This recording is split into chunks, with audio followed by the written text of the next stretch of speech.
Bismillahirrahmanirrahim. Assalamualaikum warahmatullahi wabarakatuh. My name is Nurfilza binti Muhammad Effendi. My number matric 2019612676.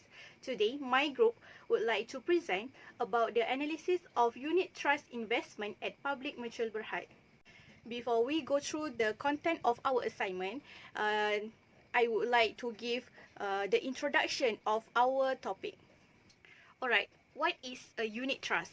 Okay, basically we know that a unit trust fund is a professionally operated collective investment scheme that pools client funds and invests them with a particular goal in mind as specified in its documents. Unit trust fund may invest in a wide range of asset or investment groups that an individual investor may not be able to access.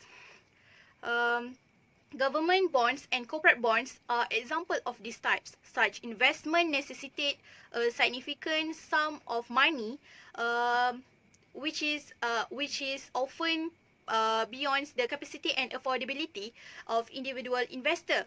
However, those investment could become reachable. The type of investment portfolio in unit trust fund is determined by the fund goal and investment policy, as well as the fund composition. Okay, for example, a bond fund provides an individual investor with access to the bond market and potentially steady stream of income. Next, Public Mutual is the largest private unit trust company in Malaysia. Public Mutual has been managing funds for more than 30 years and is committed to consistently deliver above average medium to long-term return for all its funds. Having a good fund performance track record over the years makes the company the most awarded unit trust fund manager in the country, with more than 200 industry award claimed since 1999. As a wholly owned subsidiary of Public Bank, Public Mutual adheres to the group high standards of financial integrity and corporate governance in all aspects of its business. Other than that, the risk-return relationship determines the success of a mutual fund scheme, since risk is proportional to return. Providing the highest return on an investment made with an acceptable level of risk helps to separate the best performers from the laggards. In terms of the number of new management companies established and funds under management, the unit trust industry grew its faster pace during the 1990s. With the establishment of the Securities Commission on 1 March 1993, the centralization of industry regulation played a key role in making unit trust household product in Malaysia. In this slide, we just stated 3 objectives of our assignment. Firstly, we want to describe about the product Syariah and non-Syariah. Secondly, we want to identify about the differences between product performance Syariah and non-Syariah. And lastly, we want to explain about the comparison of product risk between Syariah and non-Syariah. Bismillahirrahmanirrahim. My name is Nurul Afika binti Syahimi, matric number 2019230062, and I will proceed to introduce Sharia-based unit trust product and non-Sharia-based unit trust product of Public Mutual. Public Islamic Growth Balance is one of the Sharia-based unit trust product, and Public Savings Funds is one of the non-Sharia-based unit trust product in Public Mutual. So both of them were professionally managed and regulated by Security Commission Malaysia (SCM). But Public Islamic Growth Balance have a Sharia requirement and certified by the Independent Sharia Advisor. Public Islamic Growth Balance aiming to achieve capital growth over the medium to long-term period through a balanced asset allocation approach, which divided into 3 categories. It is Sukuk, Sharia compliant equities, and also Sharia compliant foreign assets. These funds is suitable for medium to long-term investors who are able to withstand up and downs of the stock market in pursuit of capital growth and to a lesser extent income. Meanwhile, the non-Sharia-based unit trust product, Public Saving Funds, aiming to achieve long-term capital appreciation while at the same time producing a reasonable level of income. This fund is more suitable for a long-term investors who are able to withstand up and down of the stock market in pursuit of capital growth. This table shows some information about the two products of unit trust in public mutual. So public Islamic growth balance funds is a Sharia compliant product, meanwhile public saving funds is not. So every Sharia compliant have a Sharia advisor. Ziko Sharia Advisory Services Sendirian Berhad is an official Sharia advisor for public mutual Islamic product. Next, trustee of fund. Amanah Raya Trustee Berhad is a trustee of fund for both of the product. For funds benchmark, FTSE Bursa Malaysia Hijrah Shariah Index is a funds benchmark for public Islamic growth band funds. The FTSE Bursa Malaysia Hijrah Shariah Index has been designed to be used as a basis of Sharia compliant investment products that meet the screening requirement of international Islamic investors. While FTSE Bursa Malaysia KLCI is a funds benchmark for public saving funds. The FTSE Bursa Malaysia KLCI represents the top 30 companies by market capitalization on the Bursa Malaysia main market that passed the relevant investability screens. It is the headline index of the FTSE Bursa Malaysia Index series. Next, category of fund. Mixed asset balance Sharia compliant is a category of fund for public Islamic growth balance funds with a distribution policy of incidental. Generally, fixed income bonds fund pays distributions to unit holders on a fixed schedule semi-annually or annually. This is because bond issuers, usually governments, entities, or corporations, are obligated to pay interest or coupon payments at fixed intervals, as well as to repay the principal upon maturity of the bonds. After all, it is depend on the market whether the market is ups or downs. For category of fund of public savings, it is category of equity, and the distribution policy is annual. It is important to note that distribution policy for most equity funds is incidental, which means that the funds do not pay out distributions on a regular basis. Instead, any distribution declared are subject to the availability of the fund's realized income or gains in a particular year. During a market downturn, some equity funds may option to reduce their distribution or do not declare any distribution at all. So it's depend on the market, whether the market and the unit trust products, whether the distribution policy is incidental or annual. So some similarities between these two products is the sales charge up to 5.5% net asset value per unit. Next, then transfer charge up to 50 ringgit per transfer, and management fee 1.5% per annum of the net asset value. Also, the minimum initial value to invest is RM 1,000 for both of the unit trusts. Bismillahirrahmanirrahim. Assalamualaikum warahmatullahi wabarakatuh. My name is Fatima Azhara bint Ahmad Zain and my student's number is 2019230356.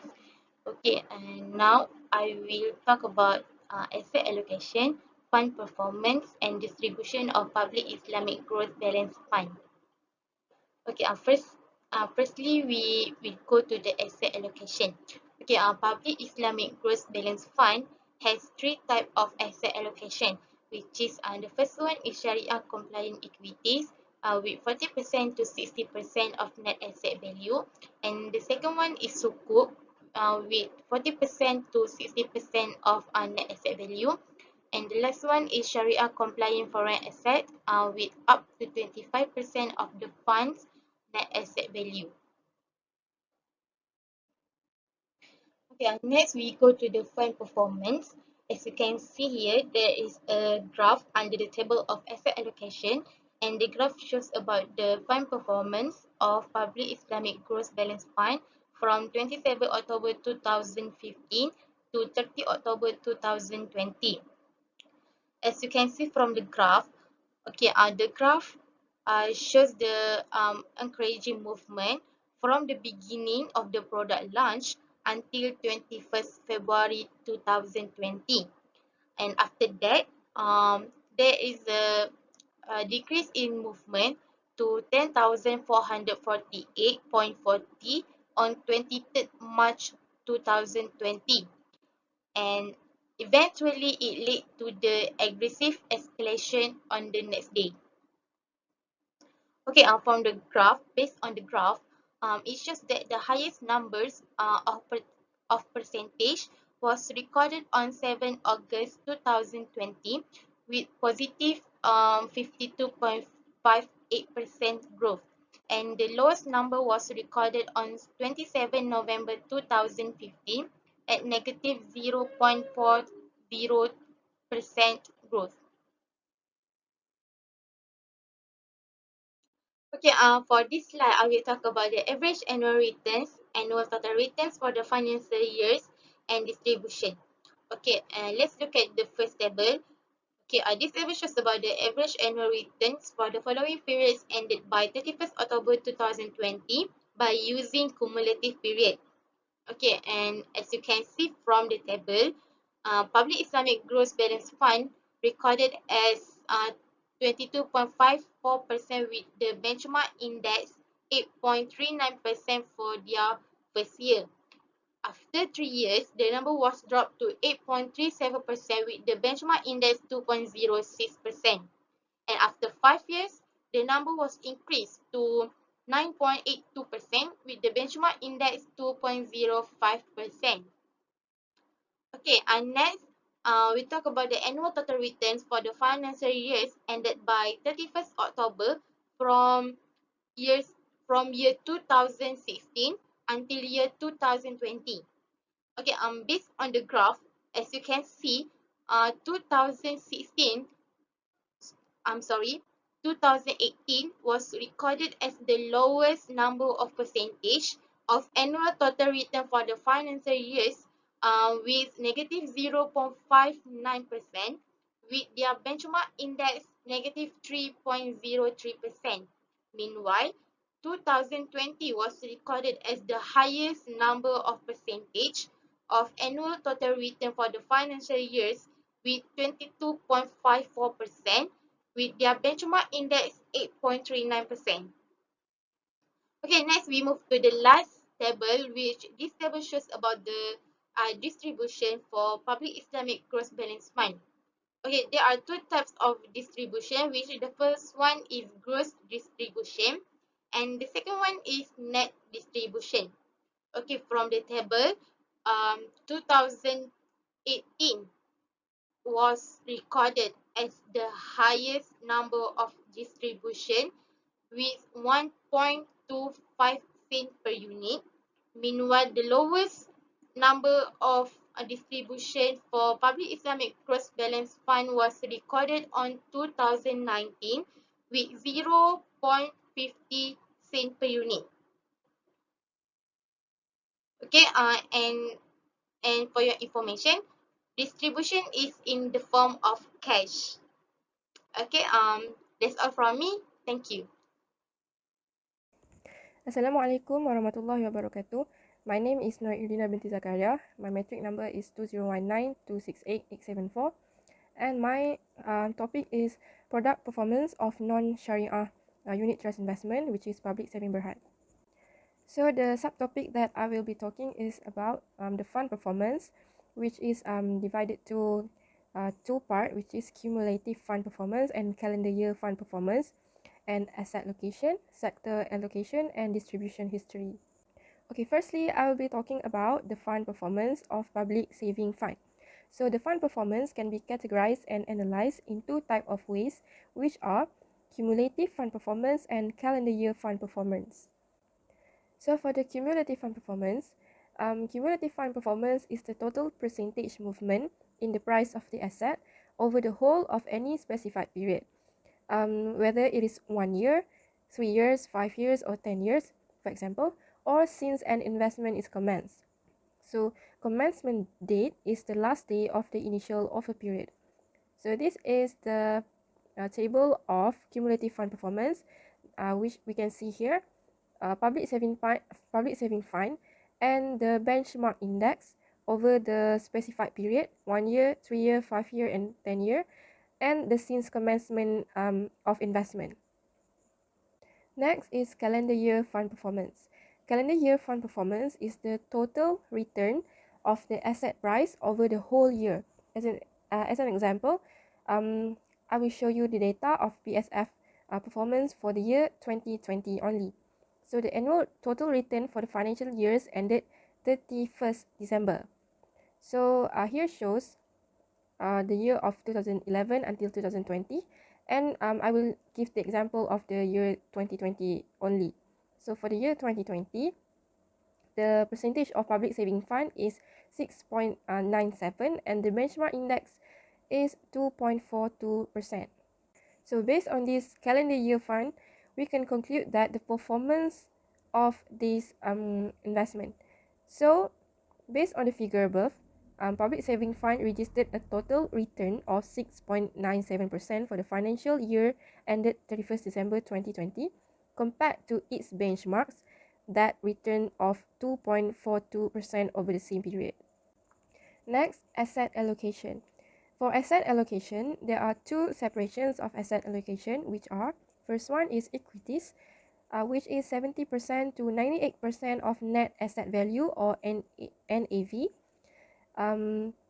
Equities is the balance of the fund's net asset value, may be invested in fixed income securities and liquid assets, which include money market instruments and deposits. And second one, foreign assets. Foreign asset up to 30% of the fund's net asset value. So here is the chart that shows the percentage of the equities and foreign assets. So based on this chart, we can tell that asset allocation of the public saving fund is more to equities compared to foreign assets. Next is sector allocation. So sector allocation is the act or practice of including securities in different industries in one portfolio. So why sector allocation is practiced in public saving fund? It is to reduce the systemic risk. For example, there are both industry A and B in one portfolio. If most industry A companies bankrupt, it doesn't necessarily affect industry B's stocks. So sector allocation can increase the possibility of making a profit or avoiding loss.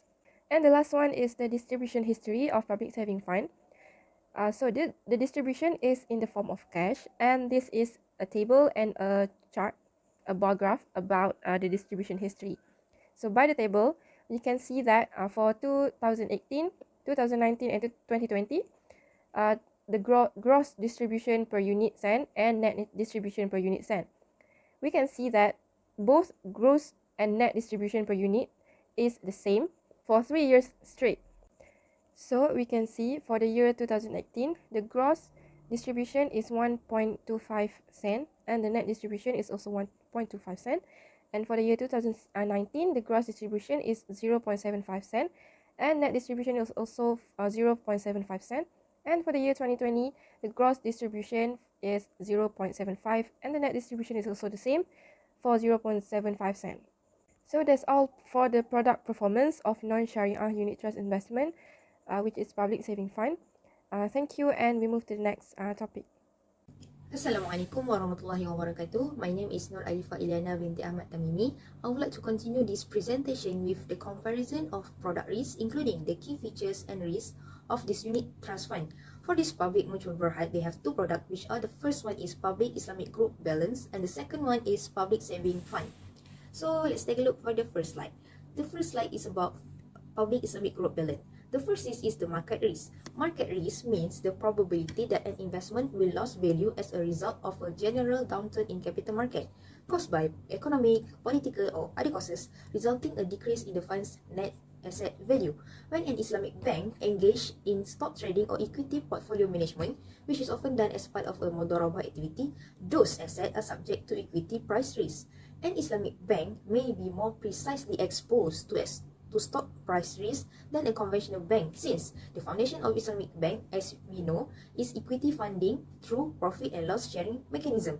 Furthermore, price variation affect assets and real estate trading and fund management. This is because, unlike conventional banks, Islamic banks typically store inventory and they are particularly vulnerable to product risk.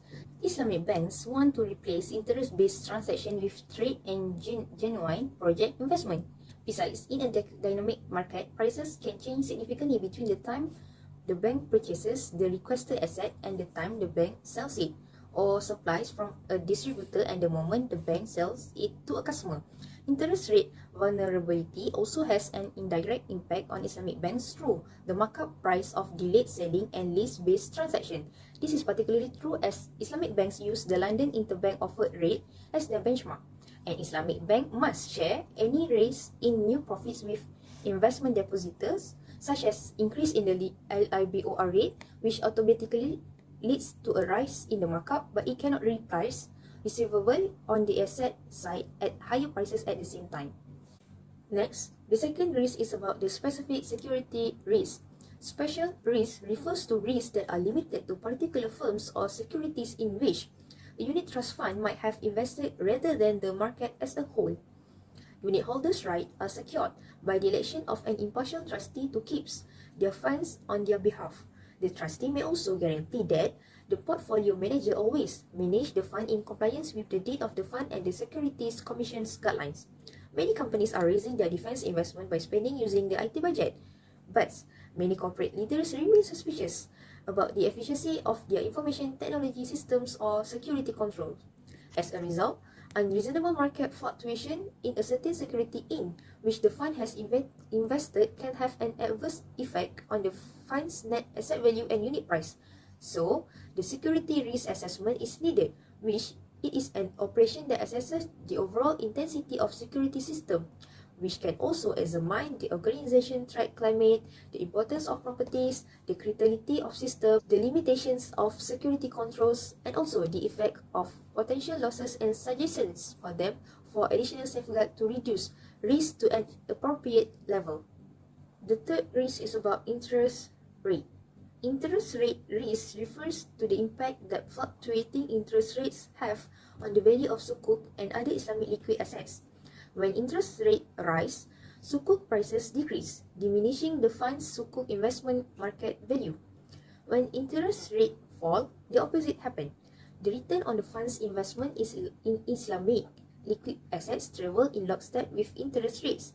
Interest rate risk is caused by assets and liabilities maturing at different times and is made up of three components, which are the difference between the value received on asset and liabilities charged on liabilities, the repricing capacity of asset and liabilities at various points in time, resulting in mismatch in various time bands between asset, liabilities, and derivative, and the last one is the length of time that this difference maintains.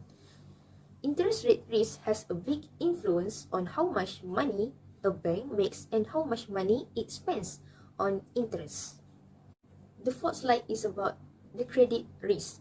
Fixed income securities such as shares, terms, deposit and debentures is representing credit risk if the institution in which they are deposited is unable to meet the necessary interest payment or principal repayments. Credit risk refers to the issuer of the sukuk or Islamic liquid asset creditworthiness, which is based on the issuer's willingness to make prompt payment of benefit and principal. If the issuer of a sukuk or Islamic liquid assets fail to pay the fund's benefit and principal, the fund's valuation can suffer. Credit risk is also indicated to the probability that an underlying assets lender may be unable to make prompt interest payment on the coupon payment date or principal redemption on the maturity date. This will result in a failure to pay principal and, as a result, a decline in the value of the unit trust.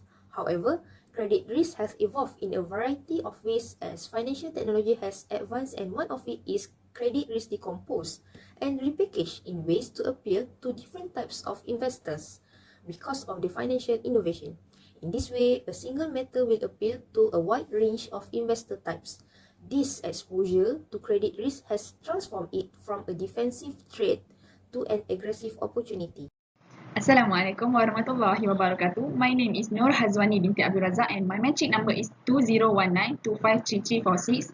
And let me continue our presentation about the comparison of product risk. What is product risk?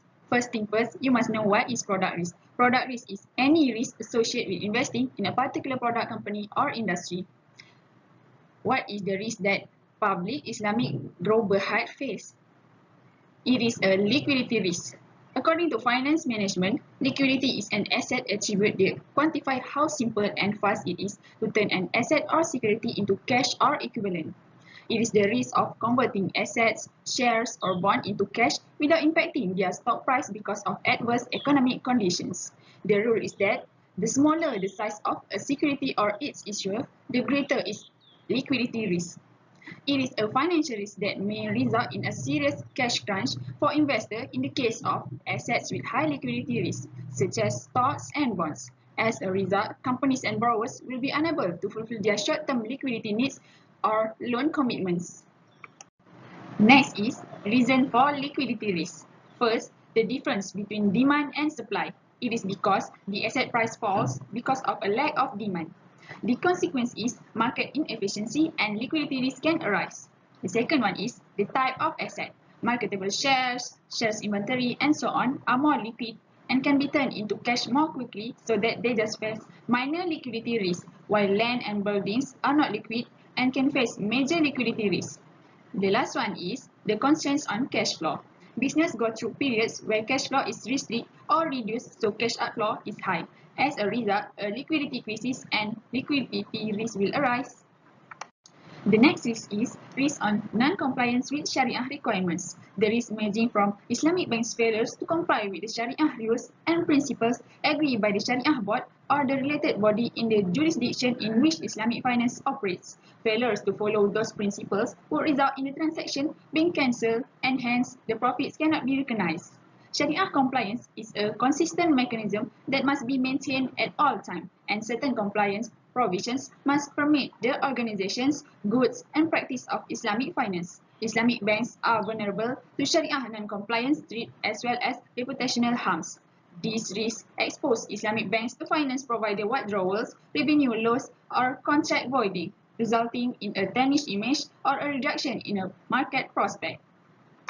Next, we will go through product risk in public saving fund. What is their product risk? First, market risk. It is described as the volatility of returns induced by macroeconomic factors that affect all risky assets. Market risk is also known as systematic risk or non-dividable risk. Market risk is made up of the hidden unknowns that exist in daily life. In such risky investment, it is inevitable. It is also known as the opportunity cost of putting money at risk. There are four major forms in market risk.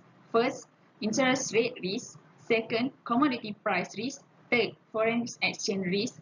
And the last one is equity price risk. Market risk is the risk that an investor faces as a result of a decline in the market value of a financial good caused by conditions that influence the entire market and are not limited to a specific economic assets. Market risk, also known as systematic risk, occur as a result of uncertainties in the economy, political climates, natural or man-made disaster or recessions. It can only be secured but not eliminated by diversification. Next, product risk that public saving fund face is specific security risk, the impacts to an enterprise and its stakeholders that may arise as a result of risks and weaknesses involved with the management and the use of information system, and the context in which such system functions is referred to as information security danger. The primary methods of minimizing information protection related risk is to pick, enforce, maintain, and continuously track protective, detective, and corrective security control to secure information assets from breach or to minimize the harm to the company should a compromise occur. The last risk that they face is liquidity risk. It is the possibility that an entity or company would struggle to sell an asset without incurring a loss. There could be a lack of public demand in a certain commodity, causing the owner to sell it for less than its true value. The discrepancy between an asset's valuation and the price at which it is expected to be traded can be used to calculate liquidity risk. It is worse for likely trading stocks, minor concerns, and during a global recession. That's all from me. Thank you. In a conclusion, a unit trust fund, also known as mutual funds, there is a type of collective investment scheme that pools investors' money, invests it with a particular goals, and is managed by a skilled fund manager. There are numerous reasons that encourage investors to invest, particularly the benefits of diversification, liquidity, and the fact that it is managed by a skilled fund manager. In terms of unit trust fund growth and result, it appeared that the number of units in circulation, total number of launched funds, and net asset value have all increased from year to year. Trends indicate a large rise in demands for Sharia compliance unit funds. The current trend suggests that the demand for Sharia compliant unit funds is expanding. That's all from us. Thank you.